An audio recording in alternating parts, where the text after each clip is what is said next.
Hey. All right. Can you hear me? I can hear you. Yeah, we're in good shape. So we got a couple of guys that are on here pretty normally in book club, and so basically how it works, I'll kind of interview you with some questions for about 40 minutes, 45 minutes, stuff you've heard before, and then we'll throw it out to the book club members if they got anything else. And then I know right after the Firefighter Book Club meeting, I transitioned to writer's block meeting. I'll probably have you say hi to those guys, whoever's on there today, and give some wisdom to the writer's block, because writer's block is definitely a thing for both of us, and kind of cruise from there. So trying to figure out what your background's going to be. You got it? I'm playing with it now, right? Yeah, I'm going to give you the best one I got. We got time. We got A time. Paul Combs Illustrated. How's that? Yeah. Get some sprinkles of Fire Dog in there. Yeah. That's what I was looking for. Yeah, I just did a podcast and I had some issues with, not issues, but I didn't have my camera with me, so the virtual background wasn't working. I had it blurred, and I just wanted to go back to the virtual. I'm in my office, which is my writing room.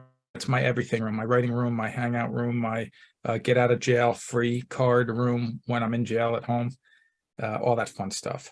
But thank you for having me on. Yeah, well, I'm in my office too, but mine is Red Helmet Training, so I still got to pay the rent and electric bill here. But I still got my get out of jail free card here too, so I totally get it. Good deal. All right, well, I'll officially start the meeting, and then we'll get started and kind of go through some stuff. All right, good morning, everybody. Welcome to this month's meeting of the Firefighter Book Club. Today we have Frank Viscuso on covering his new book, Flashpoint. For next month's meeting, February, I believe it's February 1st, is going to be Nick Brunacini. We're going to be covering Anatomy and Physiology of Leadership, one of the books that he co-wrote with his dad. I would love to have him on here doing B-Shifter, but it's probably not appropriate. So we decided to do A&P of Leadership, and it's going to be a good time. We have most of the year planned out with dates as far as who's going to come on. We're just kind of finalizing those, but start purchasing the books, try to get them read, and try to keep up. I've been trying to read a book a month earlier than what we come on with the meeting, so I can kind of stay on top of things. But I don't always put out the book for the month as early as I should. So if you're a person that's behind in reading like I am, I'll try to keep up and kind of push out the books. But next month's is definitely Anatomy and Physiology with, like I said, with Nick Brunacini. March is the Functional Fire Company with Scott Thompson. And then we're working on April right now. So should be all lined up here shortly. So with that being said, good morning, Frank. How are you? Man, I'm doing great. Thank you again for having me on. How are you doing? I'm doing good. We get to see each other at FDIC every once in a while, but other than that, we're crossing paths. So it's good to see you. It's been a little bit. So let's with this kind of Firefighter Book Club, we want to talk about your book, obviously, but we also kind of will dive into some writing ideas and styles and things like that. Yeah. But you're one of the guys coming on here that this is your 9th book, which is obviously pretty impressive.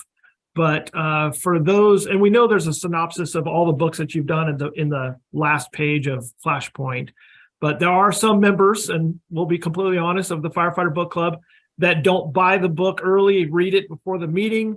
Sometimes they're coming on here watching the video and going, do I want to buy that book? Do I not? So with you having 9 books, can you give us a quick synopsis of the books you have out there already? Yes, I will. Now, first thing I want to tell you is this, is my whole goal for being on the show, I have 2 goals. One is I don't want to sell a book. I'm not here to try to sell a book. So anything I say is strictly to help writers. So I would like to even be part of this second meeting for a little bit to talk in the writer's block. Yeah. That's number one. The second reason for being on the show is I'm dying to get an invite for firefighters on fire trucks getting ice cream. Okay. I knew it. That's it. I'm waiting for the day. Now, so my books, I started with Common Valor, which was true stories about New Jersey firefighters, New Jersey's bravest. And I started off by and I don't know if you want me to talk about the background of it all, but I will just share this with you. I was inspired to write that. I think inspiration and frustration, or even desperation, are two things that will cause you to want to take action to change your life: inspiration and desperation. Both reasons had led me to write. Inspiration was where Common Valor came from. I was not a writer. I say this all the time. I wrote that with two fingers and a thumb for the space bar, and I didn't know the difference between an adjective and an adverb. That is not a lie. I wasn't a great student. I didn't read a lot of books, but I felt really inspired to write it. Don't even know where it came from. And ironically enough, here is one thing that I should say. Sprinkles the Fire Dog, I wrote before that. But Sprinkles the Fire Dog, I wrote and never actually thought it'd ever be a book. It's just something I wrote, and it was on my computer, and it just sat there for 20 something years. But that's a whole nother story. But it's a children's book. And the first version was terrible, by the way. When I went back to reread it after learning how to be a writer, I said, oh my gosh, I couldn't even write a children's book. So, but the first book is Common Valor, True Stories from New Jersey Firefighters. And going down the line, I'd written a tactical book, which is Fireground Operational Guides, that I co-authored with Mike Terpak. I'd written and co-authored a novel, which I really wrote the novel. A business associate of mine wanted to write a story, and he wanted to co-author a story that was inspirational about, just building a business. And I had the story in my head already. That's the one advantage that I've had, Jesse, is in my life as a writer, is I see images and stories in my head. It's like they're movies constantly. And so I wrote the story in 30 days. I sent it to him, and he goes, I didn't realize you could pull this all together so quick. I said, well, let me know what you want to change. We changed a few things, and that was a self-published project on his end because he had a lot of resources. After that came Step Up and Lead, and Step Up and Lead was born out of inspiration too, but it was interesting because I had taught at FDIC for the first time. I taught content from Fireground Operational Guides, and my reviews were terrible. Because quite honestly, I shouldn't have been teaching tactics. I could write the book, but I didn't have enough experience to really share enough stories to get the points across. So I thought, you know what? The reviews that I got, they weren't really that good for my ability to teach, not for the book, for my ability to teach. So I thought, I don't think I was really writing a book on, I'm sorry, I was teaching on a topic I should have been teaching on. I should have been teaching about leadership and team development, because I've been building teams in and out of the fire service, in business and sports, and of course in the fire service. And so I came up with the idea for Step Up and Lead. And I wrote that book, and that was, if you want to say you had a breakout book, that was my breakout book. And that was the one that, and it was inspirational for a lot of people, which I didn't anticipate. I didn't know if 10 people would buy the book. I didn't even care, by the way. I've never cared if anyone bought my books. I never did. Never did it for that reason. I said, I want to write this because I feel I need to do this. I'm passionate about it. It's a drive. But in the process, after that, I'd written a couple more books. One of them was Step Up Your Teamwork, which I feel I rushed to get it out. And I feel I rushed it because I knew other people, not in the fire service, other people just in general that I knew of, were coming up with team building books. It was a hot thing at the time. Culture. I talk about that a lot in mine. Everybody started talking about culture. So I'm like, I need to get this book out. First mover advantage crap. I got caught up in it. Right. I put it out too soon because I don't feel it was finished. And then I was asked to adapt Step Up and Lead into It's Time to Step Up, which was for people that aren't in the fire service. And I did that for Penwell. Then Sprinkles, which I said to Paul, you ever think about doing a children's book? Because I wrote one 20 years ago. And I sent it to him. And 2 years later, that was the next book. And we got a follow-up for that one coming out in April. And then Flashpoint. And I will tell you, Flashpoint to me, I feel Step Up and Lead is the best book I've written, but Flashpoint, I think, is the best next book right afterwards. And they're two different books. But the reason for Flashpoint was this. For the last, I'd say, 7 years of my life, on my wall right behind this computer is a sign. I printed out 8 by 10. I printed out, and it talks about 8 steps to take to build a successful team And I've been building teams my whole life. Like I said, sports, I coach baseball teams in Toms River, Little League, and they're a very successful program. One of the more famous ones in the country, really.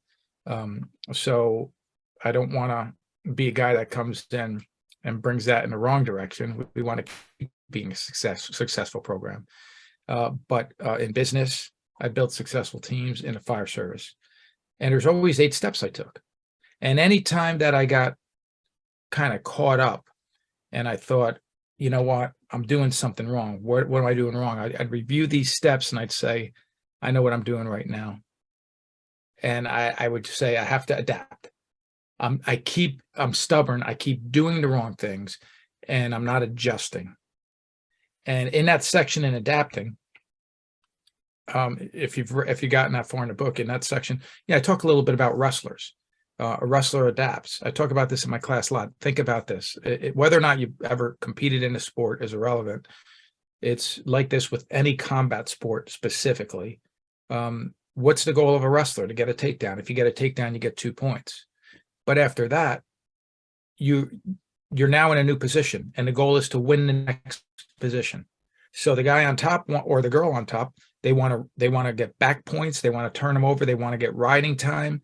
They want more points. The person on bottom needs to get out and get an escape for 1 point or a reversal for 2. So they're constantly trying to adapt and win positions. And you can lose 5 positions and you could win one very big position where you get a reversal followed by a takedown and back points and still win the match. So like for me, that was a big thing. How do I adapt? How do I change? COVID happens. How do we adapt? People go to Zoom. I never did anything like this. But now I do it all the time.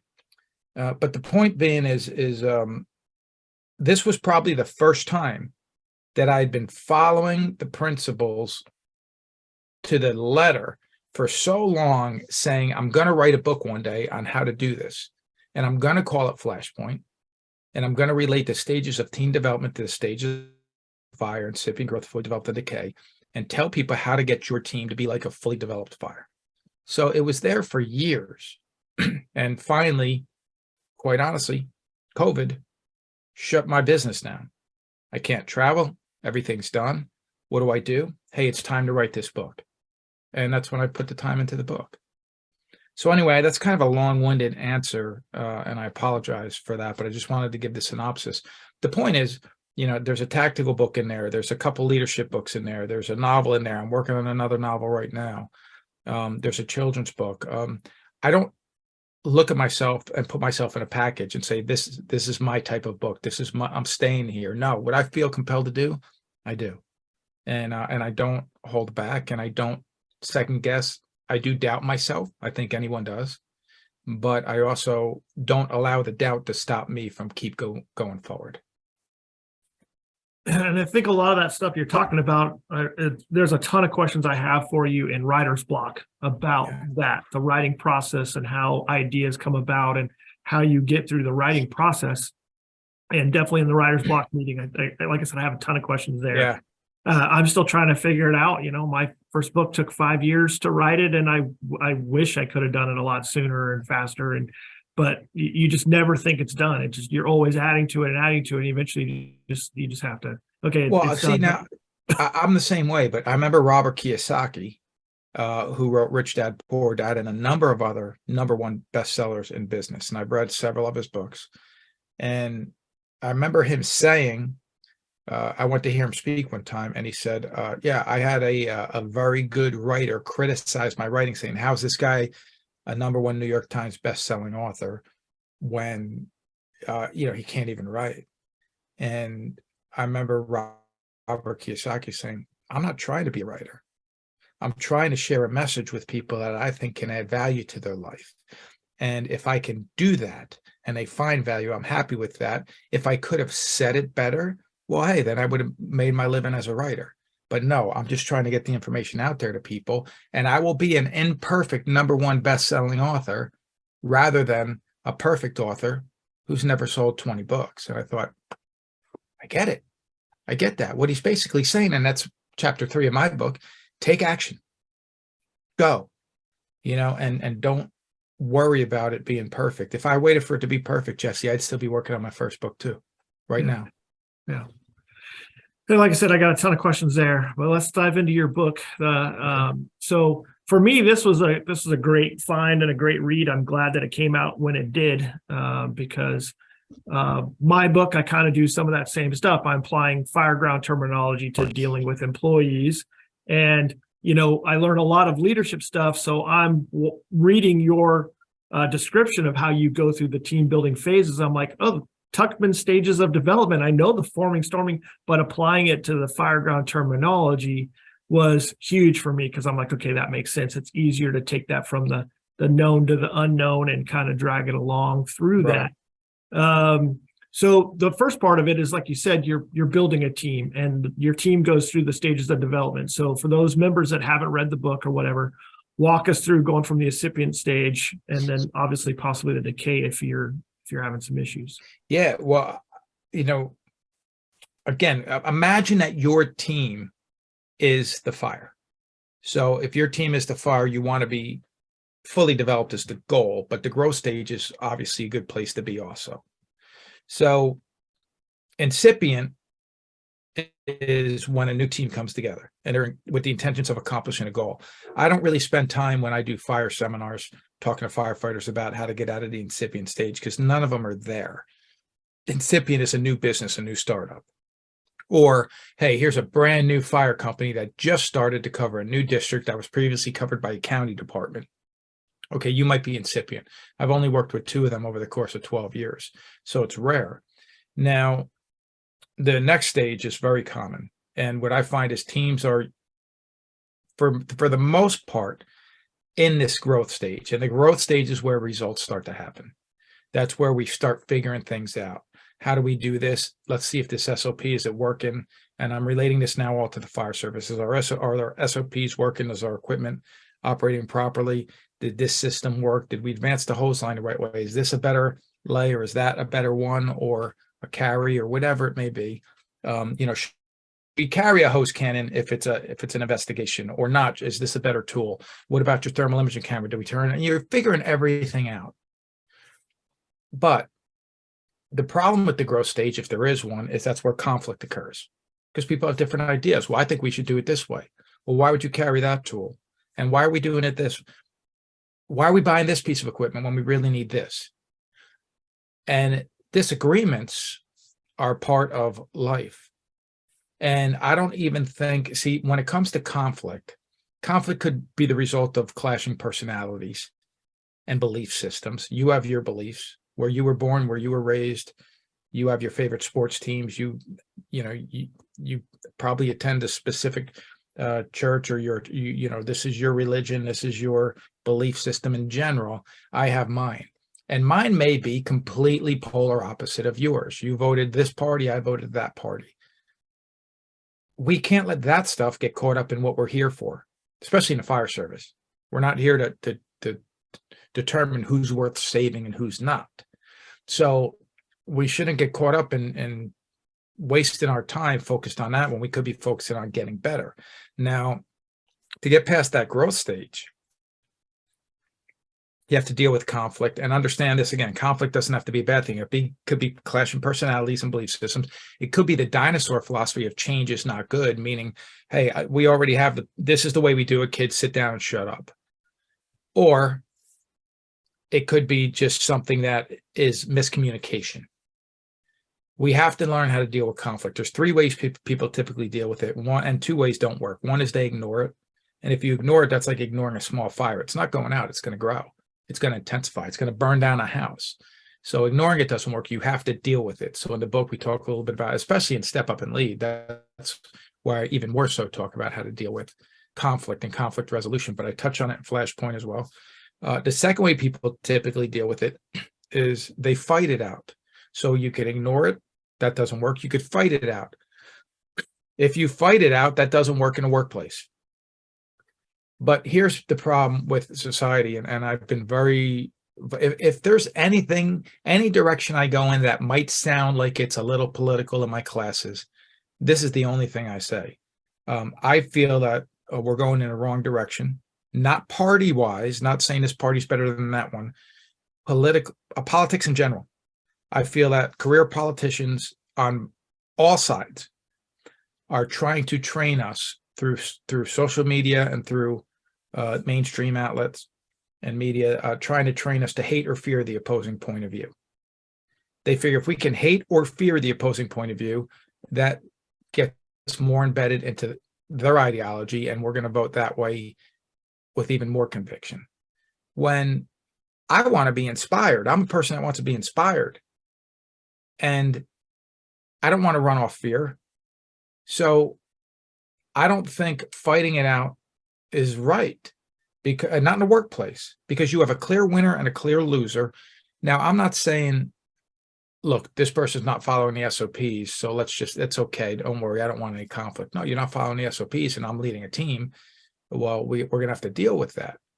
And we can get to that shortly. But the third way, which is the correct way to deal with conflict, is through compromise. And I'm not saying compromise your integrity. And I'm not saying, again, compromise your policies and procedures and say, okay, well, then don't worry. No, compromise means, is there a way we could both feel good about the outcome? Okay, this is the best way to do this particular task on the fire ground based on 20 years of experience. And somebody else comes along and said, well, I've only been on for 3 years, but this is the way they taught it in the academy. This is the way my volunteer department does it. And I think it's a better way. Well, let's try it. Let's try it. And maybe we'll look at it and go, hey, you know what? It makes sense. Technology changes. Staffing levels changes, equipment changes, philosophies change. We get more information every year based on other people's experience. So maybe that now is the better way. That's what compromise is. Is there a way we could both feel good about the outcome? And if we can resolve that type of conflict, we can move through the growth stage and start becoming fully developed. Yeah. Fully developed. Here's how you know first of all, you will know when you're there. Because a team could be fully developed, by the way, and still have challenges in other places. But when you're fully developed and you're firing on all cylinders, that's when you're saying we have systems in place. Everybody knows their job. Everybody's doing their job. We have momentum. We have urgency. We have the mastery of skills. People are very good at what they do. But even then, you could be fully developed, firing on all cylinders, and like in last night's game, today's January 17th, 2023. And last night's game, the Cowboys score 4 touchdowns and kicker misses 4 extra points in a row. Right? Was it 4 or 3? I think it was 4. He misses 4 extra points. As far as I know, that's never been done in history in professional football where they miss 4 extra points in a row. And this guy's a good kicker. So, but afterwards, what the quarterback said to him was, he said, hey, man, we trust you. We need you. And you were me last week, meaning he had a bad game last week, but the quarterback had an outstanding game. When you're fully developed, someone can compensate if you have a bad day. That's the point. Where you don't want to be is the 4th stage, which is the decay stage. Because that's when your team's consumed with drama, negativity. And that's when you hear things like, I hate this place. I'm done. I give up. And by the way, I've said those things, in uniform.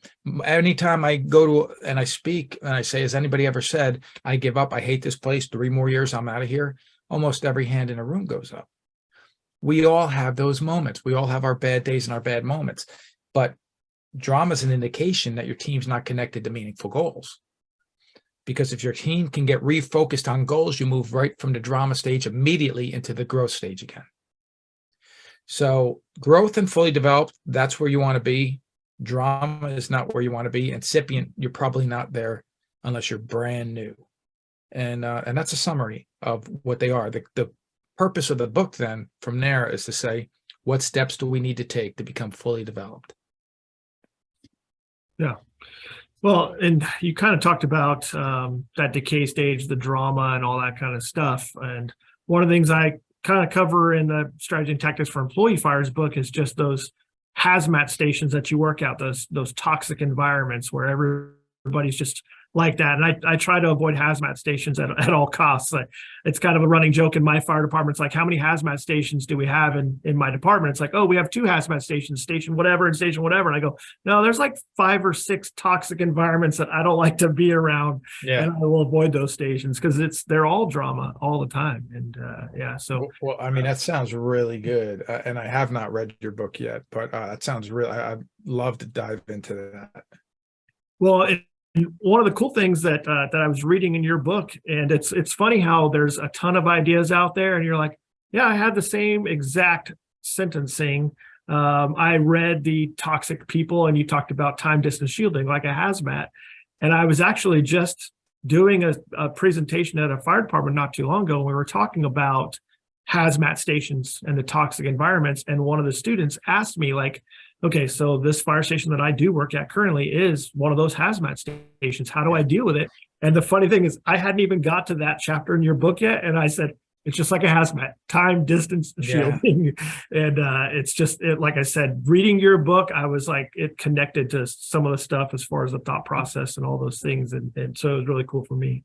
Great minds. That's why we should be on a fire truck riding together, going to get ice cream sometime. I agree. Our paths just never cross. You're busier than I am. So, so chapter 1, setting expectations, right? And we've talked about setting expectations on multiple of these Firefighter Book Club meetings. Jared Sergi, we talked about expectations and some of the other ones. But you sitting in the seat of the deputy chief and kind of going through a couple of other levels of job responsibility, how do your expectations change from the time you're a first officer to where now you're leading the department as the deputy chief? Well, I think first of all, you start seeing things from a different bird's eye view. I like to say this: imagine you're standing in front of a building, say ordinary building made of brick, and your nose is touching a brick. So what do you see? You see a couple bricks in front of you. Well, that's what a probationary firefighter sees. This is what you need to know: the couple bricks in front of you, how to advance the hose line, how to vent as you're doing a search, how to do a proper search, how to raise the ladder. And then all of a sudden, you become an officer and you take a step back and you go, oh, wait a minute. There's about 30 bricks and it looks like there's a whole wall. You're not turning your head. You're still looking straight ahead. So wait, this is much bigger than I thought it was. And every time you get promoted, I feel like it's taking another couple steps back. By the time you reach deputy chief, you're actually standing in the street looking at the building. And maybe by the time you reach the chief of a department, you're standing, on a corner looking at 2 sides of the building. You're seeing something that even a deputy doesn't see. And so you'll start to see things differently. If you are giving a task to do as a firefighter, let's say cut a hole in a roof, you could have 5 or 6 feet of awareness, that situational awareness, if you want to call it that, seeing bad things before they happen, or just being fixated on your task. I got 5 or 6 feet of awareness of the task I'm doing. But what if you're the roof, the incident, or not the incident commander, but the roof commander, or whatever terminology? Everybody uses different terminology in a fire service, which is a challenge. And people ask me how you overcome that. I say, well, make sure that your department is using the same terminology as anyone you're going to be doing mutual aid with. That's how you resolve that issue. But if I have some kind of a roof unit, or somebody on taking command of what's up there, they have a much larger span of awareness. They're not just looking at the people doing the job. They're looking what can go wrong. So again, and it goes down to the incident commander. Your span of awareness moves from 60 feet, like that person up on that roof, to maybe 300 feet. I'm seeing everything. I'm looking, my head's on a swivel. I'm seeing things. I'm talking to a lot of people. I'm getting more information. And I think that's part of how you start thinking differently. You start realizing, let me get more information on this. You have access to, in today's world, to anybody. If you want to know information about fireground size up, go on Facebook and leave a message for Mike Turpak. You want to learn about fireground strategies, leave a message for Anthony Avillo. You want to learn about collapse of burning buildings. Vincent Dunn is very active on social media, especially Facebook. You can access these people and you could say, hey, you know what? I read your books. You said this in the book, and I'm trying to understand it better because you evolve. You evolve. And another thing that happens is we have so much. I mean, look what we're doing right now. We have so much information out there that people have easy access to that they never did. When I got on the service in 1991, there were no podcasts, there was no YouTube, there was no cell phones, no social media at all. Yeah, there were books, but there weren't that many fire-related books. I mean, there were quite a few textbooks and tactical books, but now the information's out there. The more you get, the more you're going to start seeing things through different perspectives. So it's not just rank, it's experience and education. Yeah. Well, we were kind of having a conversation, me and Paul Strong, were having a conversation about that same type of thing, how your field of vision changes, your goggle view, if you will. And from the firefighter that gets to see what's going on the nozzle to the captain that gets to see what's going on the thermal imaging camera, they get a different view, or they get the 360 of the structure prior to going in. The incident commander gets to see that entire thing going on. And the other interesting thing we got to talk about is, well, each one of those also has blind spots. The Right. incident commander doesn't know what it looks like on the inside, and the firefighter doesn't know what it looks like on the roof, from the vent group standpoint or whatever. And for us to actually come up where our expectations, going back to it, are all meeting the same goal, is we are trying to fill those blind spots between each other by good communication, making sure tasks are getting done and things like that. So I think that's kind of huge, is like having those expectations, because if you don't set those expectations, then you can't really go forward in the stages of development like you're talking about, if you don't have any expectations at all.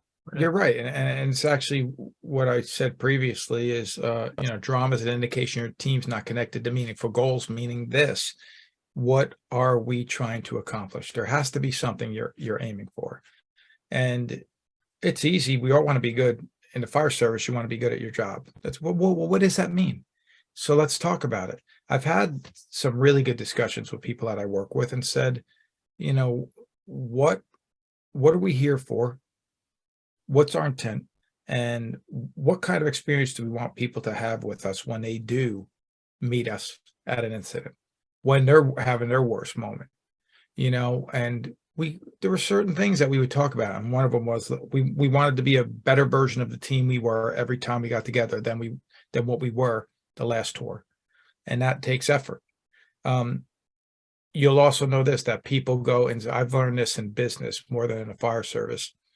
You talked to me about the rule of 5. Deal with your 5 key culture creators, and your 5 key culture creators change over the course of time.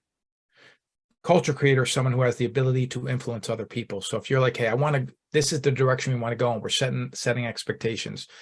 You want to talk to other people on your team about these expectations, and you want to get them on board. And you might have 1 or 2 people. Now, and by the way, I say 5 key culture creators, I'm talking about a large organization. You may be like, okay, I'm an engine company officer, I only got 2 or 3 other people with me. Well, then you're going to have a conversation with all of them together. But what I found as a tour commander was some of my key culture creators were firefighters, not officers. And some of them didn't even have 10 years on the job. But for whatever reason, whether it be they were charismatic, trustworthy, had a level of success in one area of their life where people just valued that, they had the ability to influence other people. So a lot of what I would do is when you're trying to set expectations, you have to get them on board with you, because that's how you're going to get the rest of the team on board.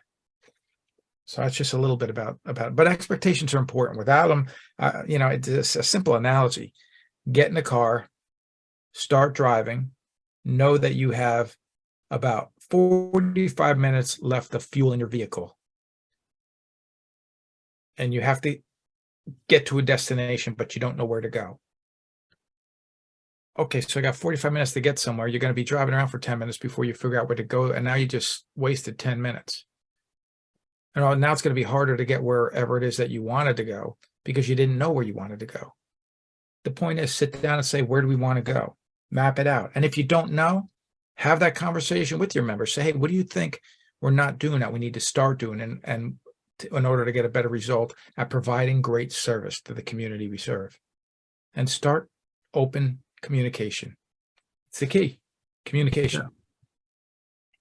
So when we get into chapter 2, you talk about preparing for victory, and that kind of goes along with setting the expectations. Well, you know where you're going now. Well, how do I prepare my team to get there, right? You talk about some complacency stuff. You talk about probably some time management in there. What's some of the key things when you say, hey, we're preparing for victory, and you're breaking down your 8 steps? What are some key components to prepare for victory? A key component is this. You have to, I think you have to try to create realistic, well, again, we're talking in the fire service here, just like in sports. You have to create realistic scenarios to the best of your ability. If you don't have an academy, you don't have a burn building, you can't do live burns like we can't in New Jersey, that's okay. What can you do? Try to create a scenario that has urgency, and try to create a scenario that has obstacles, because you're going to have urgency and you're going to have obstacles in the real world. I like to relate this to one of the baseball teams that I've coached. Talented kids. We entered our first tournament. I thought we were going to dominate the competition, but we got dominated. And it didn't take me long to realize why. The other team played the same game as our boys, but the other team played with more urgency. So we realized we had to, quite honestly, change the way we practice, because we were practicing skills constantly, but we were not practicing for the speed of the game. So what we did is we had got them together, and we kept practicing skills, because unused skills fade quickly. And firefighting is built on a foundation of perishable skills. If you don't use it, you lose it. But then we would end each practice with a simulated game. 3 up at bat, 9 in the field. Get 3 outs, turn it over. Another 3 up at bat, 9 in the field. It's iron sharpening iron. The 3 up at bat want to score more runs than the other ones. They want bragging rights in school. So they're playing at a high level. I've seen them make some of the best plays ever at practice. And then I see them turn double plays in critical games because they've been conditioned to play at that level. And it's the same thing with preparing for victory. What are you preparing for?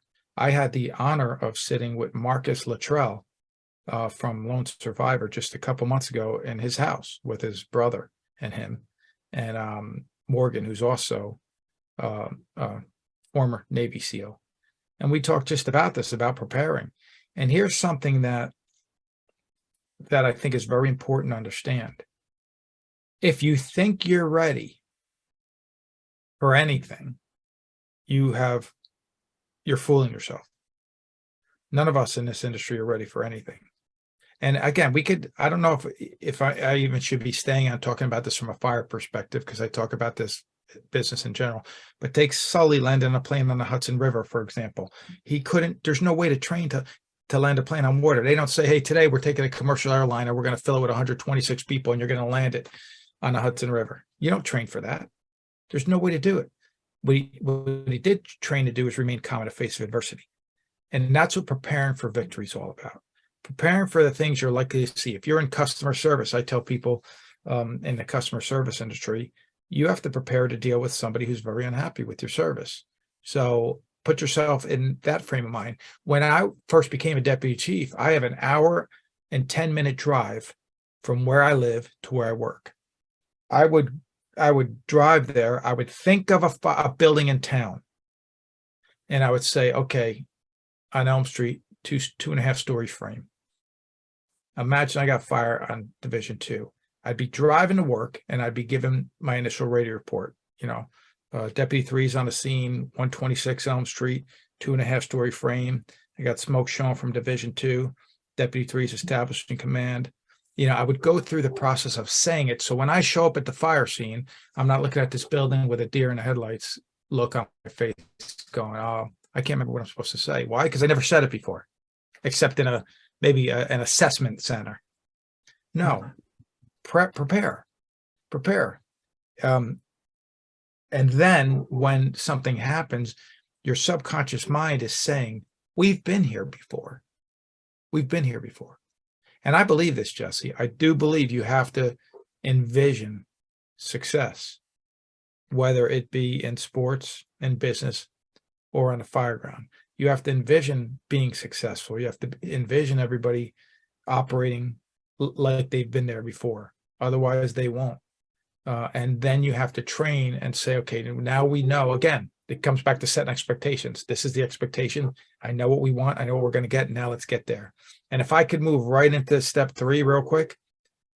Step 3 is now go. Don't wait. Don't think you need to figure more out. Take action.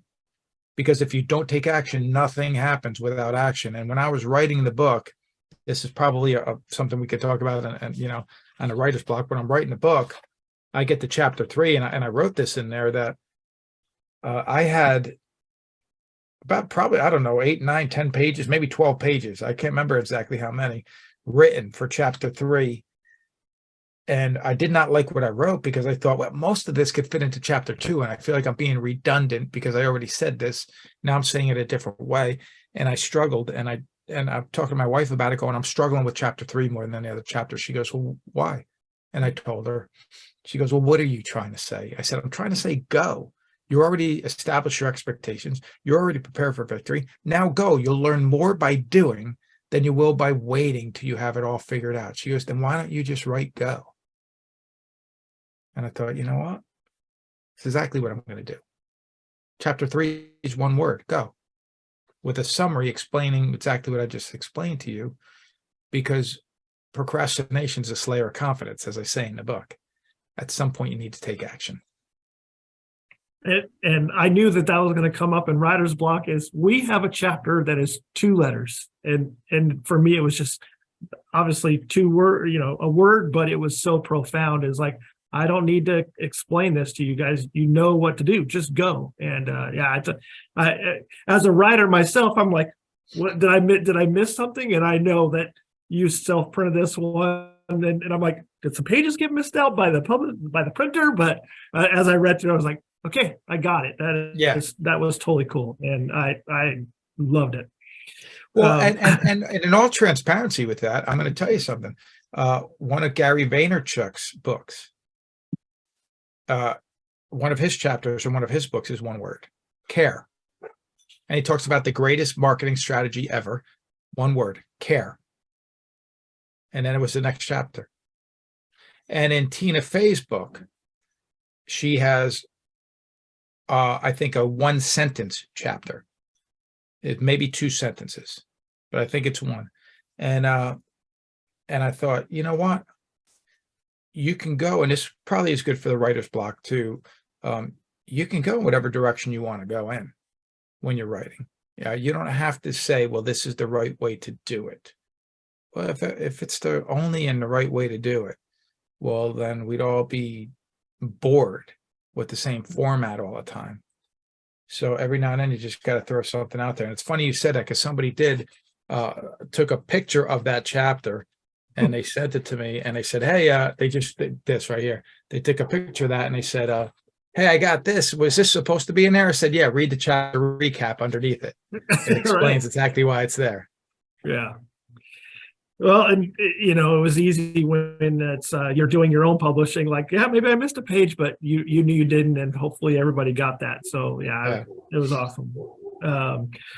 So obviously, you got to go out and read this book to get through the 8 steps. Everybody should be going through this. But to recap, can you cover the 8 steps? And I know, like you said, you have it above your computer.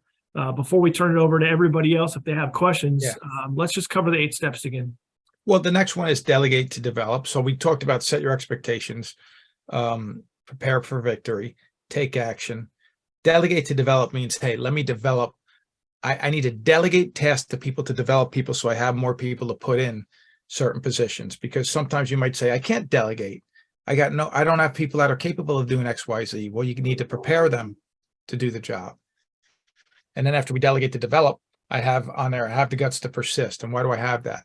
Because if you really think about this, at the end of the day, I think a lot of people fail because they give up when they were on the brink of success, when they were so close. I think that a lot of people don't realize that, man. And somebody said it to me a long time ago. How did they say it? I think the word they said is don't give up. You may be on the brink of a miracle. And I always remembered that thought process of as I might just be one step away from where I need to go.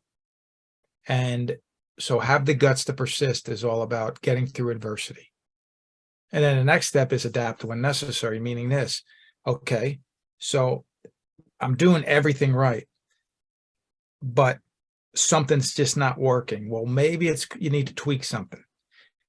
And that's when I go into that whole thought process with the wrestler of, all right, you lost the position, doesn't mean you lost the match. The end of a failed strategy is the beginning of your new strategy. So now what you need to do is regroup, refocus, and say, let me try going in this direction. The 7th step is serve all and serve well. I think, people do business with people they know, like, and trust. I'm a person that I really do want people to like me. I really do. Not for any reason other than I want to have a fulfilling life. And I think if you got healthy relationships in your life, you're going to have a more fulfilling life. So I'm an empathetic person. It's how I'm built. If I see somebody struggling in a certain area, I want to help them. I don't know that I have all the answers. Sometimes I feel like I wish I could do more for them, but at the very least, people are going to know I care. I want to serve. I want to help. And so none of that is fake. None of it is, hey, you know what? This is what I want, so I need to do this for that person. No, but there is a certain, maybe if you are a little self-centered, and I don't even mean that in a bad way. If a person who's watching this is a little self-centered, maybe they can understand this principle. You can get what you want if you help other people get what they want. And now when you start trying to help other people get the results they want, there's going to be a part of you that's going to go, it feels good to do that. It feels really good to do that. So serve all and serve well. You could do everything right on the fire ground and things could still go wrong. So I do know when we say serve all and serve well, that doesn't mean you're going to have a perfect end result. But the 8th step, the final one, is reward your team. And reward your team is this. Well, if we take all the other 7 steps, they're working hard. They're buying in. They're soldiers. I want them to know that I value them. And then I want my family to know I value them too. So these 8 steps we talked about, when you really look at them, they're not just about building a team, Jesse. It's also about personal achievement, because if you take these steps in your own personal life and you start accomplishing success, man, that's when, my family and I do something special. And because I want to reward them for supporting me, for dealing with me, locking myself in the office now and then and doing these. My wife's in the other room, right now. I'm sure she's was wondering, what's this conference about? Not in a bad way, just like she doesn't know. I don't really go too much into detail about what I'm doing. She just knows I'm always doing something. And then all of a sudden we achieve a goal and we go out and we celebrate. Sometimes we bring the kids. Yeah. So anyway, but those are the 8 steps. And then you may find yourself struggling along the way. And you may say, we already set the expectations. We're prepared. We're going. It's not working. All right, what's the next step? Because maybe that next step is where your sticking point is. Sometimes you got to go right back to square one, whatever it may be. I think the biggest way to overcome challenges is through proper communication with the people you're having challenges with. Because without communication, maybe we don't even realize that they don't realize there's an issue. Hopefully that makes sense. Yeah. Well, and that's kind of where in the book you talk about embrace the struggle. There's going to be difficult times. There's going to be difficult people. There's going to be, and I wish I would have thought about it when I was writing the book, but amazingly, as I've gotten the opportunity to actually sign a few as time has gone on now, it's kind of the line that I put down there now is employee fires are the greatest alarm you're ever going to have. They're going to be the most challenging and the most rewarding at the same time. And you will fight more employee fires than you will real world fires out there. Right. Yes, for sure. And so it's one of those things, like I think that going through that team building thing, if you don't love the people that you're working with, it's going to be very difficult for you to actually become a team if you're not prepared to embrace the struggle, embrace the difficulties, embrace the leadership component of it. So, yeah, like I said, this was great for me to read along with this book. It connects with so much of the stuff that I'm doing, the philosophies that I have, and it's always good to hang out with you. We don't get to do it often enough. No, you're And right. next time it will be with a fire truck and ice cream, I promise. So we can do that. I look forward to that. Yeah, and thank you again for giving me the opportunity to come on and talk about it. And I'm available if anybody has questions for me after. So I'm easy to find on social media too. So on any platform. So I'd be happy to help anyone out any way I can.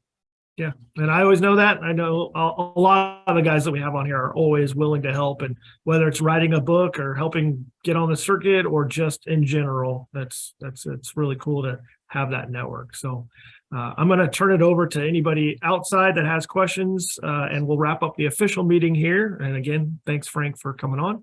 Hey, thank you.